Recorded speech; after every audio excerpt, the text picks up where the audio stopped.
18 India पर आप सबका स्वागत है। आपके साथ मैं हूं नेहा पंत। आज का मुद्दा लॉकडाउन 4 से होगी कोरोना की हार। देखिए, ये सवाल इसलिए बड़ा हो गया है क्योंकि प्रधानमंत्री ने कल सभी राज्यों के मुख्यमंत्रियों के साथ एक मैराथन बैठक की। 6 घंटे से ज्यादा लंबी चली इस बैठक में लॉकडाउन बढ़ाने या उससे निकलने के तरीकों के बारे में चर्चा हुई।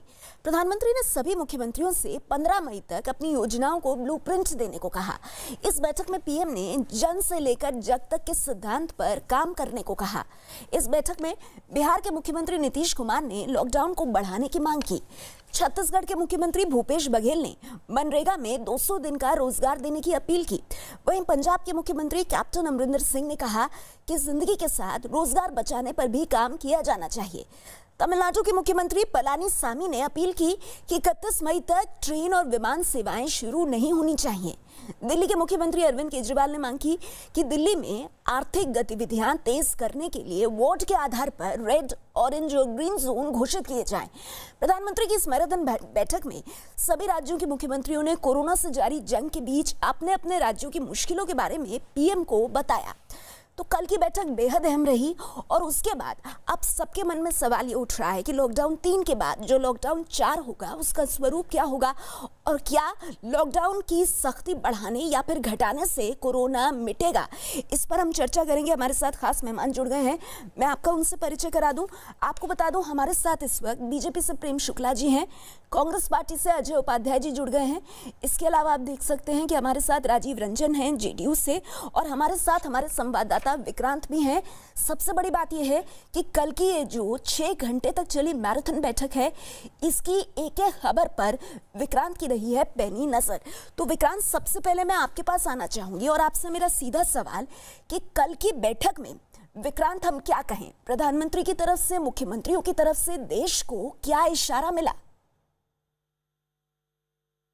बिल्कुल, ये सवाल सबसे महत्वपूर्ण और 17 तारीख के बाद इसी सवाल पर सबकी निगाह भी लगी हुई है क्योंकि क्या लॉकडाउन होगा, किस तरह का स्वरूप होगा, यही पूरा देश इस समय जानना चाहता है। हालांकि कल की बैठक में मैं आपको बताऊं कि 5 राज्यों के मुख्यमंत्री, जिसमें पंजाब, बंगाल, तेलंगाना शामिल थे, 5 राज्यों के मुख्यमंत्रियों ने कहा कि लॉकडाउन को बढ़ाया जाना चाहिए। हालांकि लगभग सभी मुख्यमंत्रियों ने यह कहा कि अब छूट के साथ आर्थिक गतिविधियां बढ़ानी होगी क्योंकि राज्यों की आर्थिक सेहत भी खराब होती जा रही है। कल की बैठक से जो एक बड़ी सेंस निकल करके आ रही है कि राज्य ये अधिकार चाहते हैं कि उनके यहां पर किस इलाके को कौन सा जोन बनाया जाए, इसका अधिकार राज्य सरकारों को मिले क्योंकि राज्य सरकार बेहतर तरीके से जानती हैं, वो जमीन पर अपने राज्यों में काम कर रही हैं। तो कौन से इलाके रेड जोन में रखे जाएं, कौन से ऑरेंज जोन में रखे जाएं, कौन से ग्रीन जोन में रखे जाएं, ये अधिकार राज्यों को मिले और राज्य ही तय करें कि किस इलाके को पूरी तरीके से बंद करना है, किस इलाके को कंटेन करके वहां पर उसके अलावा जितने भी इलाके हैं वहां पर आर्थिक गतिविधियां शुरू की जाए। एक बड़ी बात जो कल की बैठक में निकल करके ये आई कि प्रधानमंत्री ने बाद में बैठक के बाद ये कहा कि हम सभी को राज्यों के सहयोग के साथ मिलकर के इस लड़ाई को जीतना होगा और गांवों तक ये ना पहुंचे कोरोना का संकट, इस बात की भी चिंता सभी को मिलकर करनी पड़ेगी। एक बात प्रधानमंत्री ने साफ कहा कि 15 तारीख तक आप सभी राज्यों के मुख्यमंत्री आपके राज्य में आर्थिक गतिविधियां शुरू करने का ब्लूप्रिंट क्या होगा, इसके बारे में लिखित में सब अपने सुझाव भेज दीजिए ताकि 17 तारीख से उस पर अमल किया जाए। तो इससे यह अंदाजा लगाया जा रहा है कि 17 तारीख से कुछ और ज्यादा छूट मिलेंगी। हालांकि लॉकडाउन पूरी तरीके से समाप्त हो जाएगा यह कह पाना अभी मुश्किल होगा क्योंकि लॉकडाउन के काफी सकारात्मक परिणाम मिले हैं। लॉकडाउन के दौरान कंटेन करने में मदद मिली, साथ साथ राज्य सरकारों को अपनी स्वास्थ्य सुविधाएं बढ़ाने में भी इसकी काफी मदद मिली है। तो एक बड़ा फर्क यह दिखाई दे रहा है कि हो सकता है कि लॉकडाउन कहां पर कितना करना है इसको तय करने में राज्यों को ज्यादा अधिकार 17 तारीख के बाद से मिल सकता है। इस तरीके के संकेत कल की बैठक में मिले हैं। जी, शुक्रिया विक्रांत आपका इस पूरी जानकारी के लिए। तो विक्रांत ने हमें बताया बहुत ही सरल शब्दों में कि कल की बैठक का लब्बो लुबाब क्या रहा। प्रेम शुक्ला जी, अब मैं आपके पास आना चाहूंगी और आप ही से शुरुआत करूंगी क्योंकि बीजेपी सत्ता में है केंद्र में और आप पार्टी के राष्ट्रीय प्रवक्ता हैं। सर, क्या आपको लग रहा है कि इस वक्त जो स्थिति है वो बिल्कुल एक दोधारी तलवार की तरह है? एक तरफ आपको लॉकडाउन में रियायत देनी है, यानी कुछ बहुत छूट देनी है, लेकिन दूसरी तरफ क्योंकि हाल फिलहाल केसेस बढ़े हैं, इसलिए चुनौती ये भी है कि कहीं ये जो छूट है ये संक्रमण के मामलों को बढ़ा ना दे। तो ऐसे में आपको क्या लग रहा है, कल की बैठक जो है क्या वो दिशा दे पाएगी?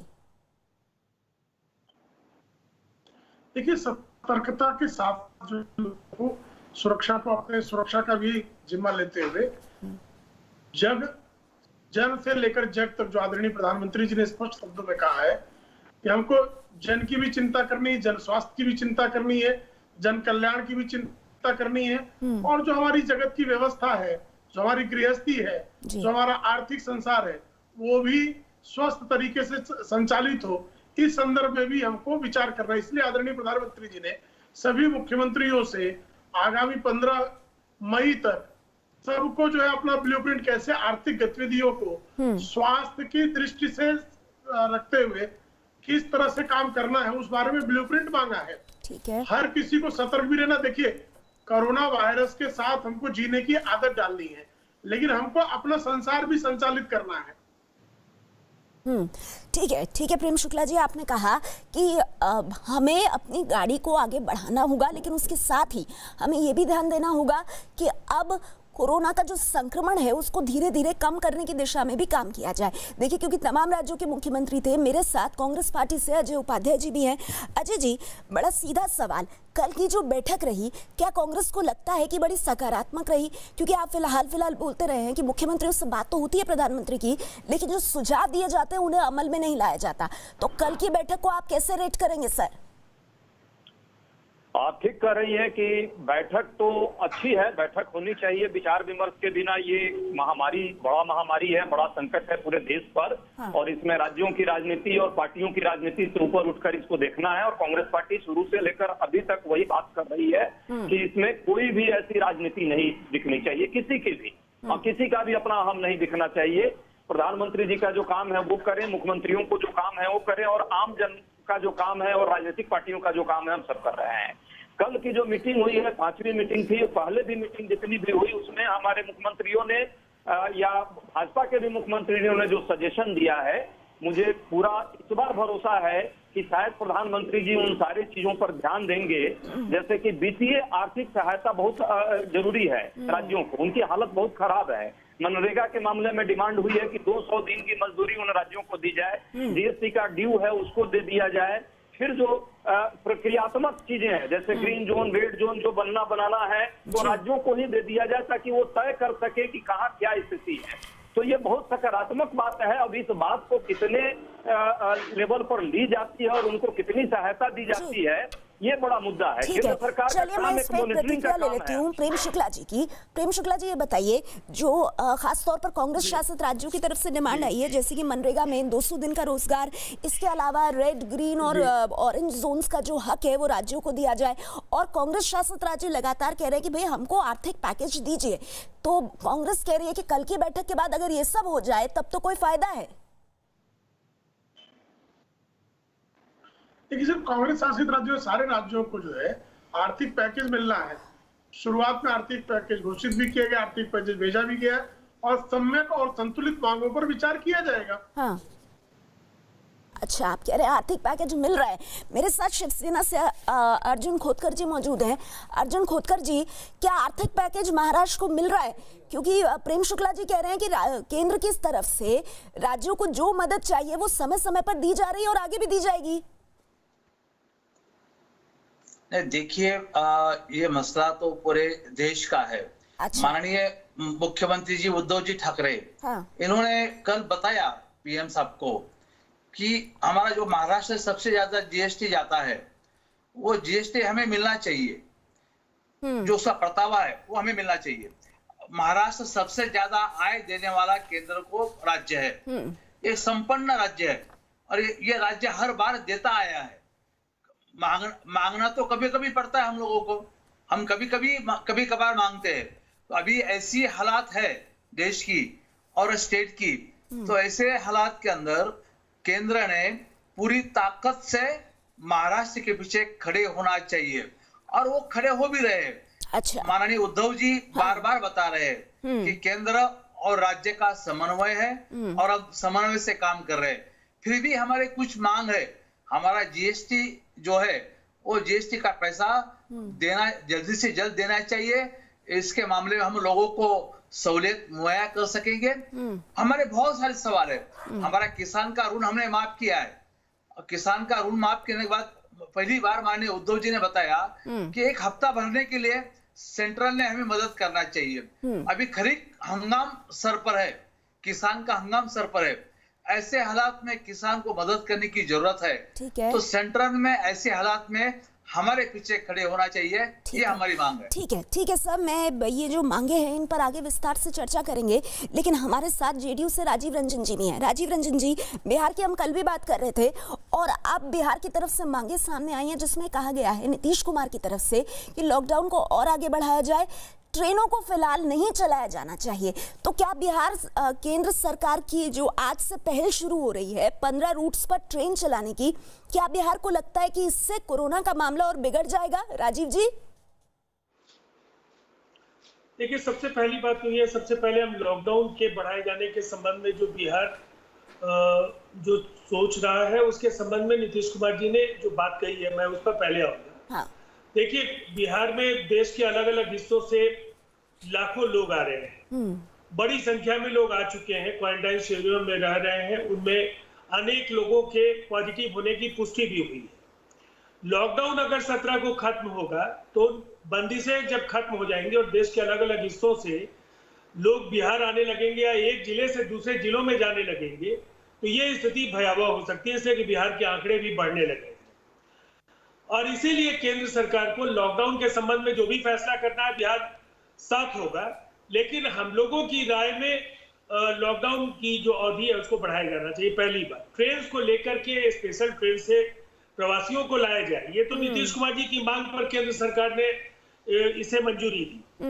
लेकिन जिस तरह से ट्रेन में आएंगे जिसमें बीच की कोई बोगी नहीं, जिसमें बीच के सीट्स नहीं हटाए जा रहे हैं और जिस तरह से बगैर किसी तरह के स्क्रीनिंग, और मैं ये कहना चाहूंगा कि इसकी पुष्टि हो पाना मुश्किल है। जब ई पास की व्यवस्था है, वैसी स्थिति में केवल ट्रेन के टिकट को पास मान करके जो लोग आएंगे तो निश्चित तौर पर संक्रमण का ये दायरा और बढ़ सकता है। ठीक है। और ये एक व्यवस्थित प्रबंधन में कई तरह के अवरोध स्थापित करेगा। ये कुछ दिनों की बात है और इस मुश्किल में देश में तमाम लोगों को एक दूसरे के साथ खड़े होना होगा। ठीक है, केवल जल्दबाजी के कुछ फैसलों से हमारी कठिनाइयां बढ़ सकती है। आप कह रहे हैं कि हो सकता है कि अगर आप, जैसे आप ट्रेन चला रहे हैं, इसके बाद अगर आप प्लेन चलाएं या और अगर खोलने की कोशिश करें तो हो सकता है कि जल्दबाजी के फैसले बाद में बहुत भारी पड़े। इस पर प्रेम जी मैं आपका रिएक्शन लूंगी, लेकिन उससे पहले हम चलते हैं महाराष्ट्र। देखिए, महाराष्ट्र ने भी कल कई सुझाव दिए अपनी तरफ से। अभिषेक पांडे हमारे साथ हैं। अभिषेक, मैं आपसे जानना चाहूंगी, महाराष्ट्र के ताजा हाल को देखते हुए अभिषेक आपको क्या लगता है, क्या ढील देना सही होगा? आप तो ग्राउंड जीरो पर हैं, ये बताइए ग्राउंड जीरो पर इस वक्त महाराष्ट्र में किस तरह के हालात हैं?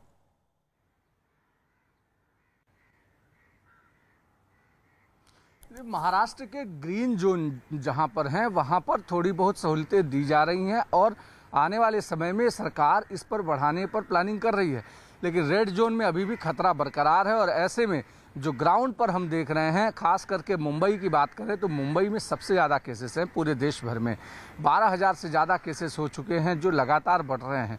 वहीं दूसरी तरफ महाराष्ट्र के अलग अलग हिस्सों में कई ऐसे रेड स्पॉट हैं। पुणे महानगर पालिका के अंडर में आने वाला पुणे शहर पूरा, वहाँ पर रेड स्पॉट है जहाँ पर बहुत ज़्यादा केसेस निकल रहे हैं। साथ ही मालेगांव का हिस्सा है, वहाँ पे केसेस हैं, नागपुर में केसेस हैं और कई ऐसी जगहों पर जो नए स्पॉट्स बन रहे हैं, उन सब जगहों पर किसी भी तरीके की ढील देना ये ठीक नहीं होगा।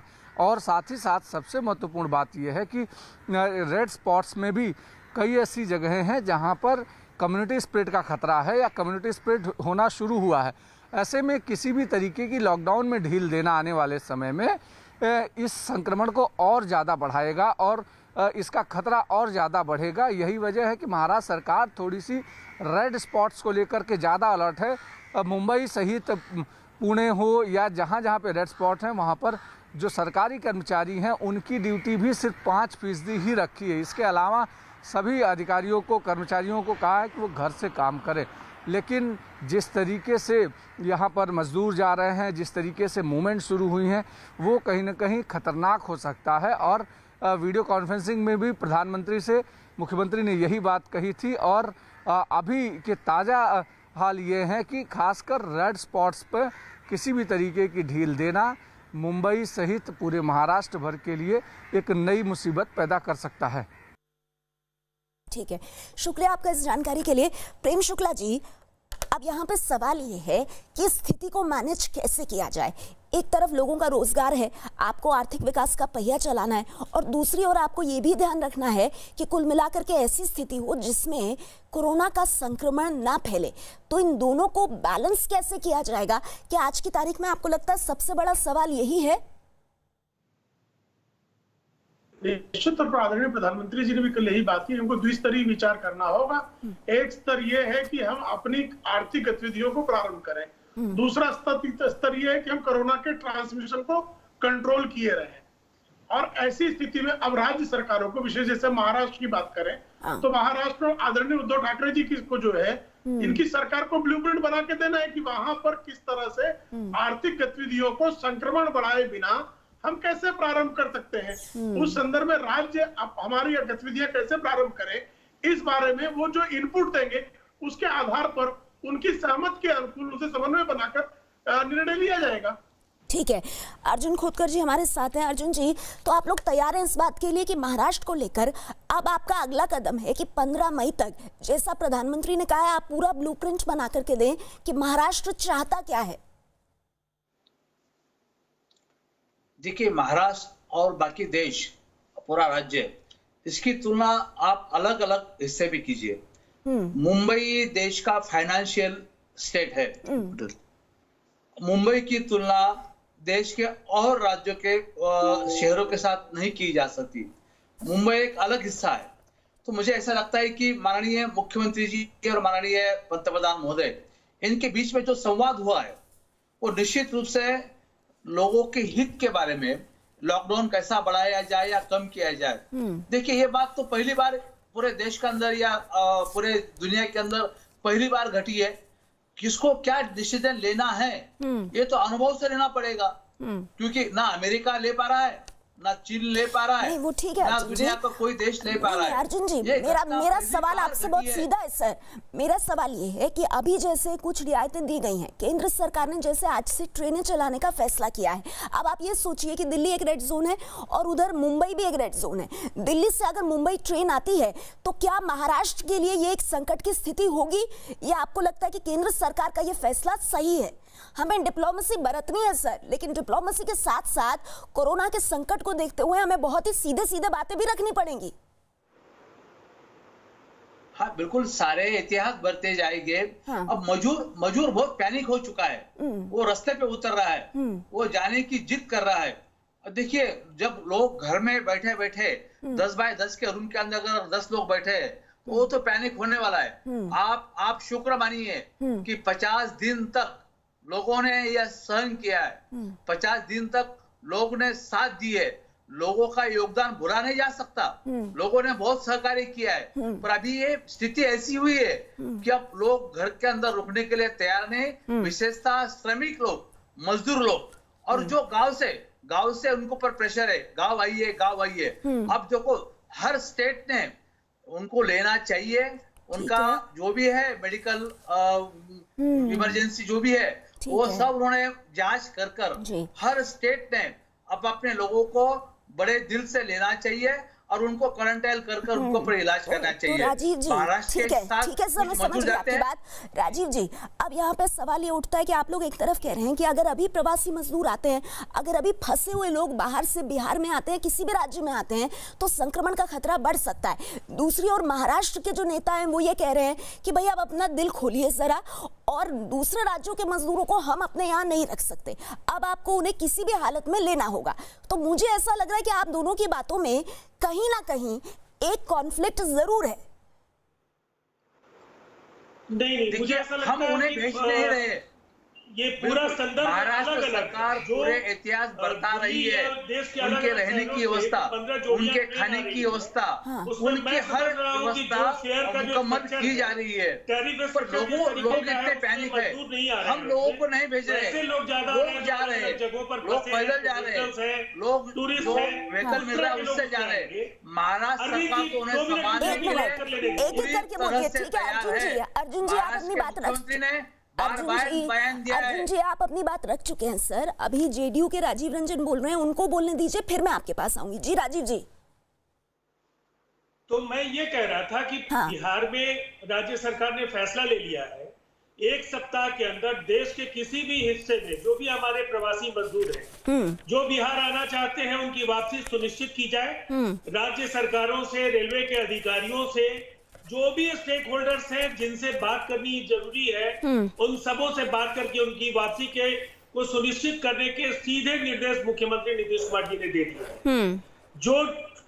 जो जिस ट्रेन से आने की बात मैंने कहा, वो है दिल्ली समेत देश के अलग अलग शहरों में जो लोग आएंगे, और वो प्रवासी मजदूर नहीं है जो एक प्रक्रिया को बगैर पूरा किए, जो ई पास के जरिए एक्सट्रीम इमरजेंसी में जो लोग आने वाले थे, उसके बजाय एक बगैर किसी सावधानी के, जिसमें बीच के कोई कोच में वो सीट्स भी नहीं हटाई जाएंगी, फुल कैपेसिटी में लोग आएंगे, तो वो एक मुश्किल वक्त होगा। हमने दोनों को अलग अलग इसीलिए कहा कि कोई भ्रम नहीं है।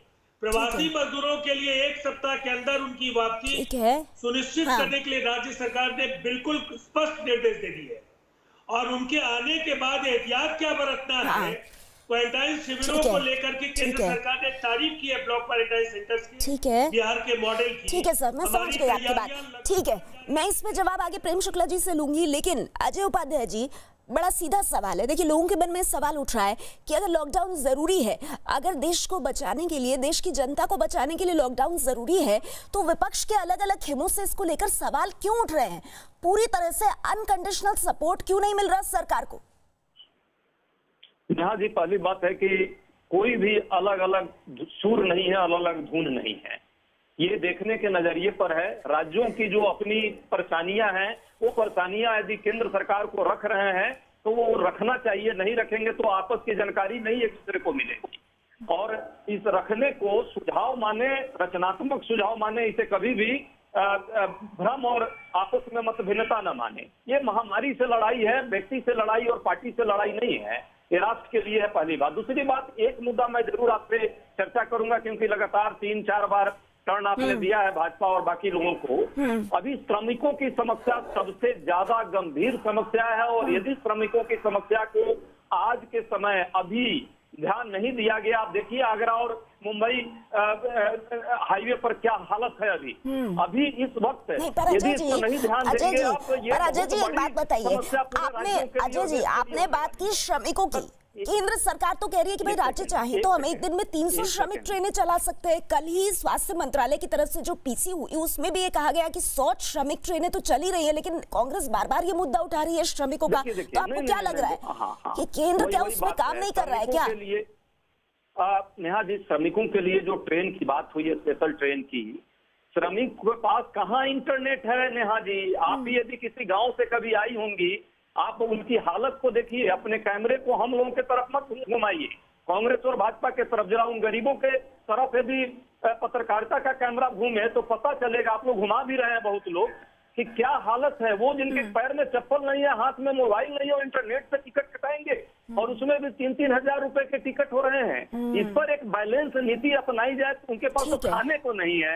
आप देख रही हैं कैसे अजय जी आप गलत नहीं कह रहे हैं, चले जा रहे हैं। मैं आपको ये बता दूं कि न्यूज़ 18 का जो कैमरा है ना, वो गरीबों की तरफ ही होता है, और गरीबों के ही आप लोग प्रतिनिधि हैं, जनता के प्रतिनिधि, जिसमें गरीब भी आते हैं। और हमने तो तब भी दिखाया था सर, जब औरंगाबाद में 16 मजदूरों की जाने गई थी। मुझे बताने की जरूरत नहीं है देश को कि महाराष्ट्र में कौन सी पार्टियों की सरकार है।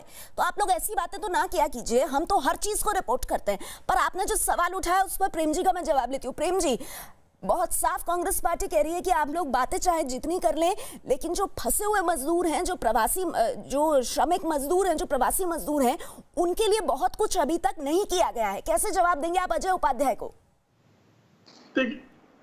देखिए, इनका संकट ऐसा कि झूठ बोलते हैं सीधे सीधे।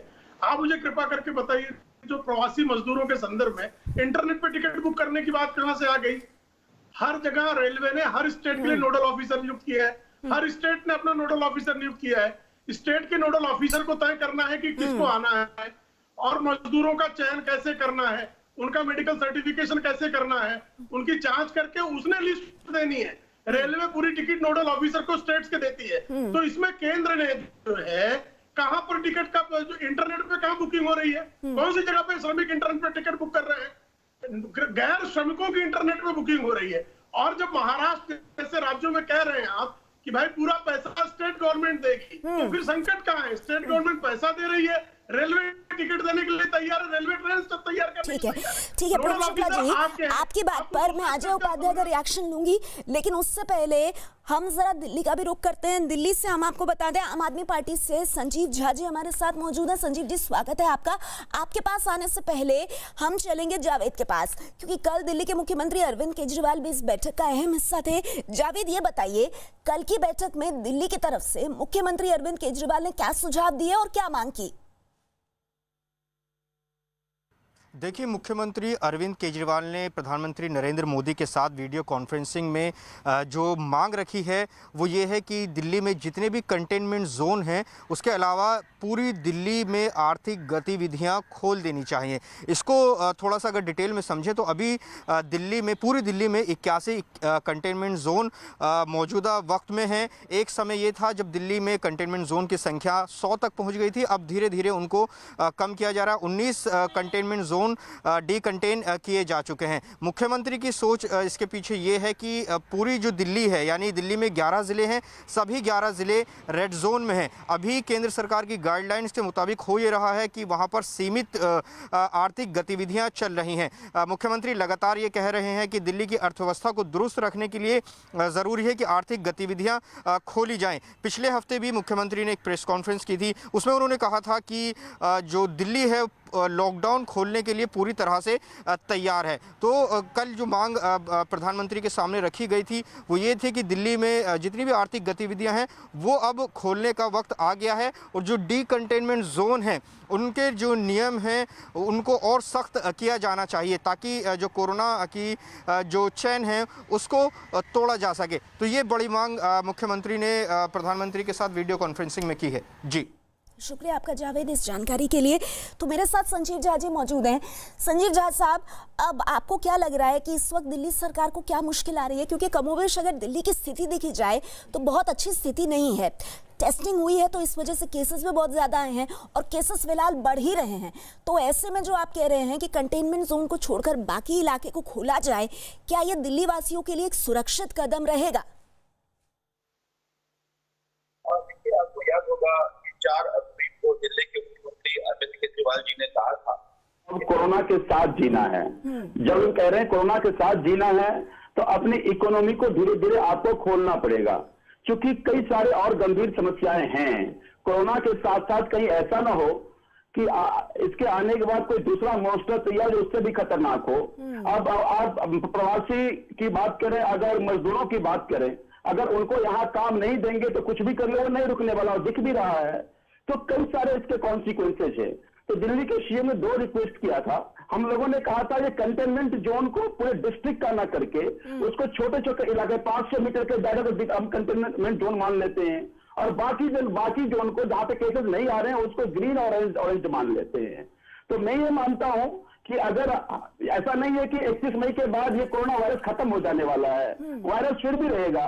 तो इस 50 दिन में हमने अपने हेल्थ इंफ्रा को ठीक किया है, हमने अपने जितने भी हमारे हेल्थ मेजर्स थे वो ठीक से ले लिया है, ताकि अगर केस बढ़ता है तो उसको ठीक से हम जांच कर पाए, उसका ठीक से इलाज कर पाए। हमने टेस्टिंग बहुत से बढ़ाए हैं। अभी 4850 का हमारा एवरेज पर मिलियन का टेस्ट का रहा, जो देश का 1100 के करीब है। तो इसकी टेस्टिंग, ट्रेसिंग और ट्रीटमेंट को आप ठीक कीजिए, लेकिन आप हमेशा अगर इसको बंद रखें तो फिर एक और गंभीर परिणाम आपको भुगतने पड़ेंगे। और इसीलिए पूरे देश के सभी स्टेट की सरकारें भी कह रही हैं कि हमें अपने इकोनॉमी को धीरे धीरे नॉर्मलाइजेशन की तरफ ले जाना पड़ेगा। लेकिन संजीव जी देखिए, यहाँ पर एक सवाल ये भी उठ रहा है और आपको मालूम है कि ये विवाद का विषय बन गया था, और विवाद का विषय इस तरह से बना था कि दिल्ली सरकार क्या जिन लोगों की डेथ हो रही है या जितने संक्रमण के मामले आ रहे हैं क्या उसको भी छिपा रही है, उसको लेकर के भी अजीब सी स्थिति बन रही थी। अब उस दौरान अगर इस तरह की मांग दिल्ली की तरफ से आती है तो उसको किस तरह से देखा जाए? देखिए, जो आप कह रहे हैं डेथ छुपाने की बातें, ये एक्चुअली डॉक्टर्स की कमेटी है जो ये तय करती है, कोई सरकार तय नहीं करता, कोई पार्टी तय नहीं करती। तो अगर कोई किसी के सवाल भी है तो जांच का विषय है, वो जांच हो जाएगा। लेकिन एक चीज आप देखिए कि दिल्ली में डेथ रेट कम है, ज्यादातर लोग जो एसिम्प्टोमेटिक हैं, 85% जो पेशेंट है वो सिम्प्टोमेटिक है, 10-12% में सिम्टम्स आ रहा है, बाकी 4-5% जो लोग हैं उनमें वो थोड़े सीरियस के तरफ जाते हैं। हाँ। मैं वही बार बार देखिए सबको समझना पड़ेगा। पर संजीव जी, एसिम्प्टोमेटिक पेशेंट्स तो सर ज्यादा खतरनाक हुए, क्योंकि उनकी तो पहचान करना भी बड़ा मुश्किल है, ऑब्वियस सिम्टम्स आते नहीं है उनमें। और ऐसे में अगर आप दिल्ली के बाकी इलाकों को खोलने की बात करेंगे, आपको नहीं लगता कि दिल्ली सरकार के तौर पर आप लोगों की चुनौती बढ़ जाएगी? मैं समझ रही हूँ कि इसका एक आर्थिक पहलू भी है, लेकिन उसे समझते हुए मेरा आपसे ये सवाल है कि दिल्ली वासियों की जान क्योंकि आप लोगों के लिए सर्वोच्च है, सबसे बड़ी प्राथमिकता है, तो ऐसे में 80% एसिम्प्टोमेटिक पेशेंट्स, एसिम्प्टोमेटिक लोग, इनको किस तरह से डील करेगी दिल्ली सरकार? क्या आपने कुछ प्लान सोचा है अगर दिल्ली के बाकी इलाकों को खोल दिया जाए तो? नहीं, जो जिसको हम एसिम्प्टोमेटिक कह रहे हैं, जब हमारी ट्रेसिंग और टेस्टिंग हो जाता है हम उनको क्वारंटाइन रख लेते हैं और उनकी प्रॉपर इंफॉर्मेशन रखते हैं, उनके परिवार को क्वारंटाइन रखते हैं ताकि वो बाहर ना निकलें। देखिए मैं बार बार एक ही बात को रिपीट करूंगा कि ऐसा नहीं है कि मई या जून तक आप ये सारे कोरोना के वायरस खत्म हो जाएंगे, तो आपको कोरोना के साथ जीने के तरीके इख्तियार करने पड़ेंगे और हर एक व्यक्ति को कोरोना का जो प्रोटोकॉल है उसको अपनाना पड़ेगा। कोरोना अब लाइफ का एक हिस्सा बन गया है आपका, लेकिन अगर ज्यादा लंबा रखे तो मैं जैसा कह रहा हूं कि मैं आपकी बात समझ गई। प्रेम शुक्ला जी, मैं चाहूंगी इस पर एक रिएक्शन आप दें, क्योंकि ऐसा लग रहा है कि हर राज्य की कमोबेश यही मांग है, चाहे वो आम आदमी पार्टी हो, चाहे वो जेडीयू हो, चाहे वो अजय उपाध्याय जी की पार्टी कांग्रेस शासित राज्य हो। कुल मिलाकर के एक बड़ी तस्वीर प्रेम शुक्ला जी ये बन रही है कि राज्यों को यह अधिकार दिया जाए कि वो अपने राज्य में जमीनी हकीकत को देखकर खुद तय कर सके कि रेड, ग्रीन और ऑरेंज जोन क्या होंगे। क्या केंद्र सरकार की तरफ से आपको लगता है इस तरह की हरी झंडी दी जानी चाहिए? देखिए पहले वो ब्लूप्रिंट बनाकर भेजे, उस पर जो सम्यक विचार होगा वो केंद्र सरकार करेगी। अब कई जगहों पर ऐसा भी पाया गया कि राज्य सरकारों ने किस तरह से मामलों को छिपाया, इंटर मिनिस्ट्रियल पैनल को विजिट करना पड़ा, बहुत सारी खामियां निकाल ली गई। तो इन सारी चीजों को ध्यान में रखते हुए, राज्यों के हित को सुनिश्चित करते हुए, राज्यों की जनता के हित को सुनिश्चित रखते हुए, आप दिल्ली की बात कर रहे हैं प्रेम शुक्ला जी, आप जब आंकड़े छिपाने की बात कर रहे हैं तो क्या आपकी नजर में कहीं ना कहीं दिल्ली भी है?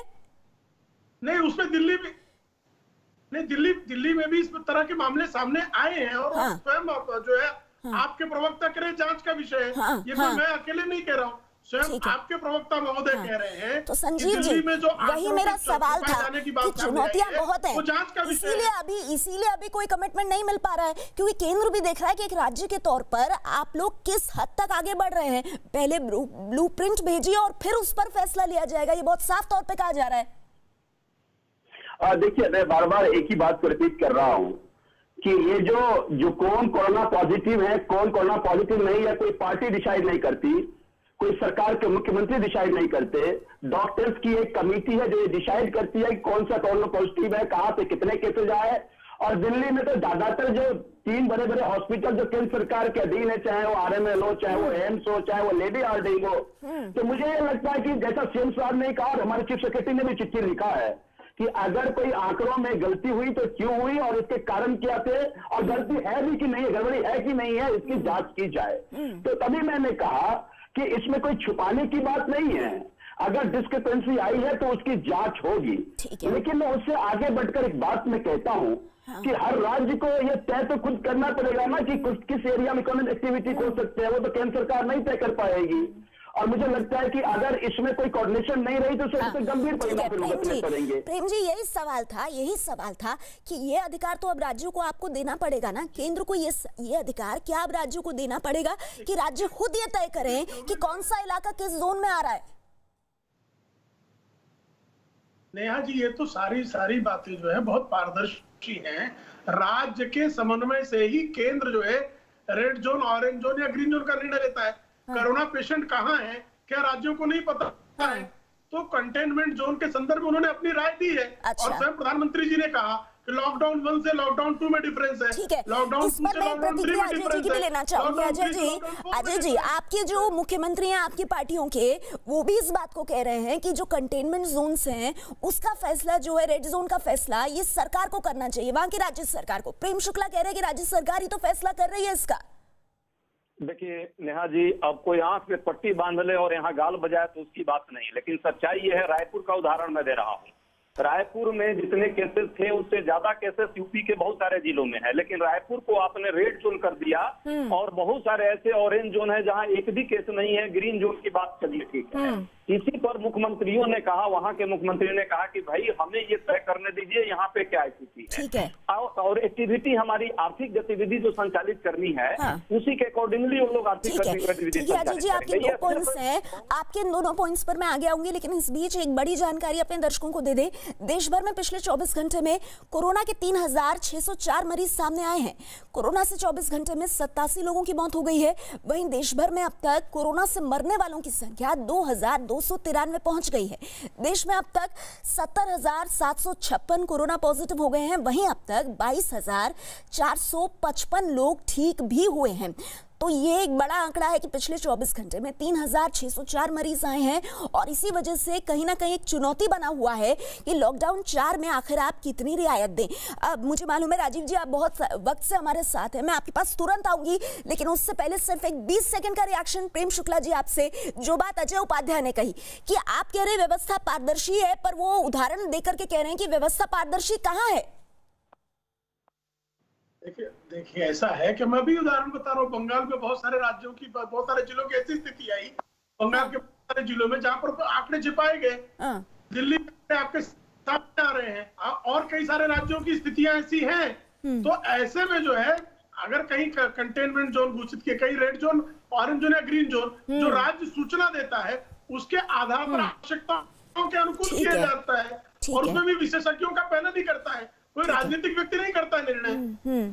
ठीक है प्रेम शुक्ला जी, क्योंकि आपने पश्चिम बंगाल की बात की, तो चलिए पश्चिम बंगाल चलते हैं। हमारी संवाददाता आशिका हमारे साथ है। आशिका, ये बताइए कि कल की बैठक में ये कहा जा रहा है कि शुरुआत में बोलने वाले मुख्यमंत्रियों में पश्चिम बंगाल की मुख्यमंत्री ममता बनर्जी शामिल थी। उन्होंने बंगाल को लेकर के किस तरह से स्थिति केंद्र के सामने रखी? जी देखिए, ममता बनर्जी की बात करें तो ये कहना गलत नहीं होगा कि कोरोना के खिलाफ जो रणनीति है उस पर कम बात हुई है। शिकायतों का पिटारा ममता ने जरूर खोल दिया है। प्रधानमंत्री नरेंद्र मोदी से गृह मंत्री की शिकायत की है। ये कहा है कि चिट्ठी लिखते हैं गृह मंत्री और वो उन तक पहुंचने के पहले मीडिया तक पहुंच जाती है, ये ममता को गवारा नहीं है। सेंट्रल टीम की भी शिकायत की है कि सेंट्रल टीम आकर के उनके काम में बाधा पहुंचाने की कोशिश कर रही है। साथ ही केंद्र पर भेदभाव की राजनीति करने का भी आरोप ममता ने लगाया है। कोरोना की बात करें तो सिर्फ ये कहा है कि राज्य जो है कोरोना से ठीक से लड़ रहा है, और साथ ही जो पैसे राज्य के बकाया हैं वो भी मांगे हैं ममता बनर्जी ने। शुक्रिया आशिका आपका। तो प्रेम शुक्ला जी, ममता बनर्जी ने तो तलवार निकाल ली है, और वो ये कह रही है कि राज्यों को परेशान ना करे केंद्र सरकार। वो साफ तौर पर कह रही है कि केंद्र सरकार फेडरल स्ट्रक्चर की धज्जियां उड़ा रहा है। बिल्कुल नहीं उड़ा रहा है वो, बल्कि फेडरल स्ट्रक्चर की धज्जियां ममता उड़ा रही है। इंटर मिनिस्ट्रियल पैनल वहां जाता है और उनके झूठों के पिटारे को बेनकाब करता है, बाद में स्वयं अपने फिगर्स में करेक्शन करती है, यानी स्वीकार करती है कि वो झूठे फिगर्स भेज रही थी, और उसके बाद वो तलवार निकाली। तलवार कोरोना के खिलाफ निकाले ना, तलवार वो राजनीति का ना निकाले, वो तलवार कोरोना के खिलाफ निकाले। कोरोना से लड़ाई में जो है जिस तरह से संक्रमण को रोकने के लिए कार्रवाई करनी चाहिए वो करने की बजाय वो अगर वहां पर तुष्टीकरण की राजनीति करके संक्रमण को बढ़ाने का काम करती है, तो संघीय ढांचे को किससे ज्यादा क्षति पहुंच रही है ये स्वयं तय कर लीजिए। ठीक है, अब राजीव रंजन जी मैं चाहूंगी इस पर एक प्रतिक्रिया आप भी दें, क्योंकि पश्चिम बंगाल जो है बिहार से सटता है और ममता बनर्जी एक राज्य की मुख्यमंत्री होने के नाते बोल रही हैं, तो जो ममता बनर्जी कह रही हैं क्या उससे एक राज्य के तौर पर आप लोग इत्तेफाक रखते हैं, या आपको लगता है कि फेडरल स्ट्रक्चर को कमजोर कर रही है ममता? देखिए, एक राज्य सरकार की कार्यप्रणाली पर मैं कोई टिप्पणी नहीं करना चाहूंगा, लेकिन फेडरल स्ट्रक्चर की जो व्यवस्थाएं हैं, जो बाध्यताएं हैं जी, और जो अच्छाइयां हैं, उनके बीच संतुलन केंद्र और राज्य सरकारों को स्थापित करना ही पड़ता है। पश्चिम बंगाल के हालात बेहतर नहीं है, ये सब लोग जानते हैं, और आंकड़ों को छुपाए जाने की शिकायतें भी मिली है। उसके बाद अनावश्यक टकराव भी दिखाया राजभवन और निर्वाचित सरकार के बीच। तो मुझे लगता है ये चिंता का विषय है, और संघीय ढांचे की बात जब हम करते हैं तो केवल हम केंद्र पर आरोप नहीं मर सकते हैं, हम अपनी जिम्मेवारियों का भी हमें निर्वहन करना होगा। लेकिन नेहा जी, मैं एक बात आपको कहना चाहूंगा जी। बार बार एक कोशिश ये हो रही है कि बिहार को प्रवासियों के लाए जाने के सवाल पर एक खलनायक के तौर पर दिखाया गया।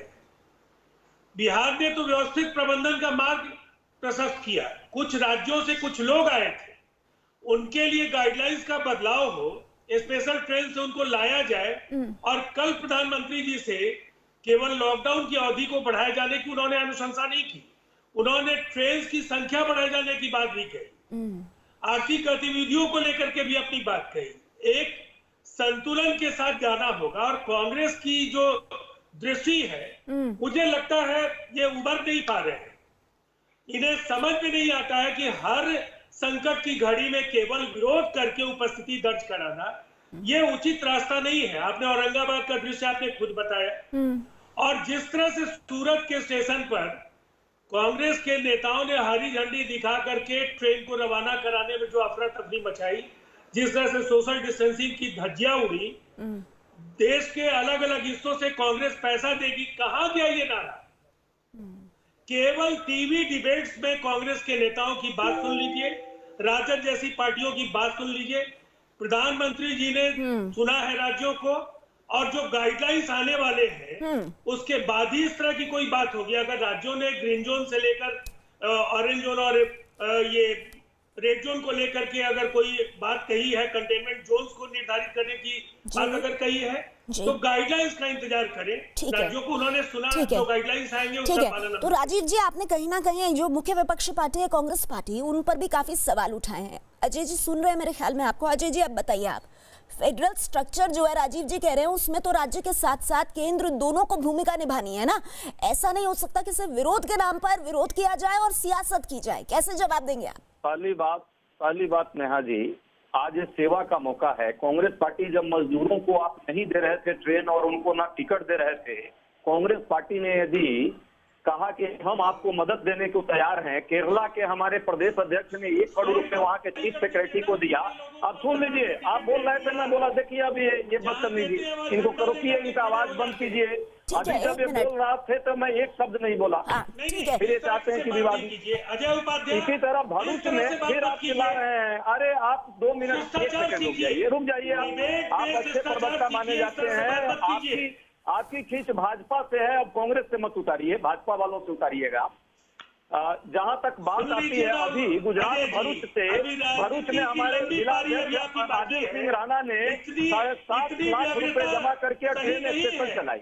इनकी आवाज बंद कीजिए पहले, नहीं तो ये बीच में बोलेंगे। ठीक है, 1 मिनट राजीव जी आप अपनी बात रखिएगा, लेकिन आप ही की बात पर अजय जी जवाब दे रहे हैं, पहले जरा उनको सुन लीजिए। अजय जी, मैं आपके पास आऊंगी, लेकिन उससे पहले देखिए, हम अपनी टेलीविजन स्क्रीन पर कुछ तस्वीरें दिखा रहे हैं। ये मुंबई की तस्वीरें हैं, और आप देख सकते हैं किस तरह से बड़ी संख्या में जो प्रवासी मजदूर हैं, जो लोग फंसे हुए हैं, चेहरे पर मास्क लगा करके, और किस तरह से बसें जो हैं उनको लगाया जा रहा है वहां पर, और इन बसों से होकर के इन लोगों को मुंबई से बाहर निकालने का काम किया जाएगा। तो इस तरह से देश के अलग अलग भागों में जो प्रवासी मजदूर फंसे हुए हैं, तस्वीरें आप मुंबई की देख रहे हैं, और देखिए किस तरह से कई लोग अपना सामान लिए हुए, चेहरे पर मास्क लिए हुए। हालांकि बहुत ध्यान से अगर आप इन तस्वीरों को देखेंगे तो कुछ जगहों पर आपको उतनी अच्छी तरह से देखिए सोशल डिस्टेंसिंग नहीं है यहाँ पर। ये अपने आप में बहुत ही खतरनाक बात है, और इसी का डर है कि जब आप और ज्यादा रियायतें देंगे फिर किस तरह से आप इस परिस्थिति को डील करेंगे। प्रेम शुक्ला जी, एक क्विक रिएक्शन मैं आपसे चाहूंगी। देखिए, ये बताया जा रहा है कि ये लोग ओडिशा के हैं, और मास्क तो इन्होंने पहन रखे हैं, पुलिस वाले भी वहां खड़े हैं, पर पुलिस वालों के लिए भी चुनौती है, क्योंकि इतने ज्यादा लोग वहां आकर के जुट गए हैं कि कोई सोशल डिस्टेंसिंग नहीं है। सर, अब इस समस्या का समाधान कैसे हो? न्याय होना चाहिए, मेरी बात पूरी। देखिए, महाराष्ट्र का सबसे बड़ा संकट है कि भी स्वयं नाम की स्वयं नाम की एक एजेंसी ने अभी एक सर्वे किया है। उस सर्वे के अनुसार नेहा जी 96% प्रवासी मजदूरों को पिछले 3 महीनों में खाद्यान्न ही सरकार ने उपलब्ध नहीं कराई। जब आप वो भूखे हैं, उनको खाद्यान्न तक उपलब्ध नहीं कराएंगे, वो पैदल जाएंगे, उनको ट्रेनों के लिए नोडल ऑफिसर जो इनका है महाराष्ट्र सरकार का, वो बीमार पड़ा हुआ है, दूसरा नोडल ऑफिसर नियुक्त नहीं होता है। जब आप बिहार जाने वाली एक ट्रेन 3 दिन पहले आधी खाली गई, क्योंकि नोडल ऑफिसर ने जो बिहार के लोग हैं प्रवासी, उनका जो है सूची तक नहीं तैयार की। तो यहाँ पर सरकार नाम की कोई चीज है ठीक है। अब जो आपने कहा उस पर भी अजय जी अपना जवाब देंगे। ठीक है अजय जी, अब आप इस बात का भी जवाब दीजिए, अपनी बात पूरी कीजिए। और उसमें जो प्रेम शुक्ला जी कह रहे हैं कि कितने बुरे हालत है महाराष्ट्र के, उस पर भी जवाब। पहली बात तो राजीव रंजन जी ने कहा है बिहार को लेकर के कांग्रेस पार्टी कभी कोई राजनीति नहीं कर रही है। और मैं करवद निवेदन करता हूं भाजपा और जेडीयू के वहां के सरकार से कि जो मजदूर आएंगे बाहर से उनका पूरी तरह क्वारंटाइन कीजिए, सेफली उनको लाइए। और उसमें जहां हमारी मदद हो, कोई राजनीति नहीं, हम ईमानदारी से आपको मदद करना चाहते हैं, क्योंकि वो मजदूरों का मुद्दा है, वो राजनीति का मुद्दा नहीं है। पहली बात। जहां तक मुंबई की बात है, निश्चित तौर पे केंद्र सरकार को और राज्य सरकार को कोऑर्डिनेशन बनाने की जरूरत है। ये शुरू से कांग्रेस पार्टी कर रही है। वहां भी हम किसी अच्छी बात है आप लोग कह रहे हैं, लेकिन कथनी और करनी में फर्क नहीं होना चाहिए ना। महाराष्ट्र में जो सरकार है उसमें कांग्रेस पार्टी भी कहीं ना कहीं एक सहयोगी है। ऐसे में इस तरह की तस्वीरें अगर सामने आएंगी तो नियत पर सवाल उठेंगे। बहुत बहुत शुक्रिया आप सभी मेहमानों का हमारे साथ जुड़ने के लिए। हम यही उम्मीद करते हैं कि लॉकडाउन 4 जिस भी तरह का हो, उससे कहीं ना कहीं कोरोना को लड़ने में हमें ज्यादा शक्ति ही मिले। और इस बीच एक बड़ी खबर आ रही है लखनऊ से सरकारी कर्मचारियों से जुड़ी बड़ी खबर यह है कि सूत्रों के मुताबिक उत्तर प्रदेश सरकार अपने कर्मचारियों को दिए जाने वाले 6 और विशेष भत्तों को खत्म करने जा रही है। अब इसका सीधा असर राज्य के 16 लाख कर्मचारियों पर पड़ेगा। जानकारी के मुताबिक सरकारी कर्मचारियों को मिलने वाला सचिवालय भत्ता, इसके अलावा जूनियर इंजीनियर, सिंचाई विभाग, पीडब्ल्यूडी के कर्मचारियों को मिलने वाले विशेष भत्ते खत्म करने जा रही है। इसके अलावा यूपी सरकार पुलिस की क्राइम ब्रांच और अन्य जांच एजेंसियों में कर्मचारियों को मिलने वाले विशेष भत्ते को खत्म करने जा रही है। राज्य में आर्थिक हालात को देखते हुए इन सभी 6 भत्तों को खत्म करने की सिफारिश की गई है और आज वित्त विभाग इसके आदेश जारी कर सकता है।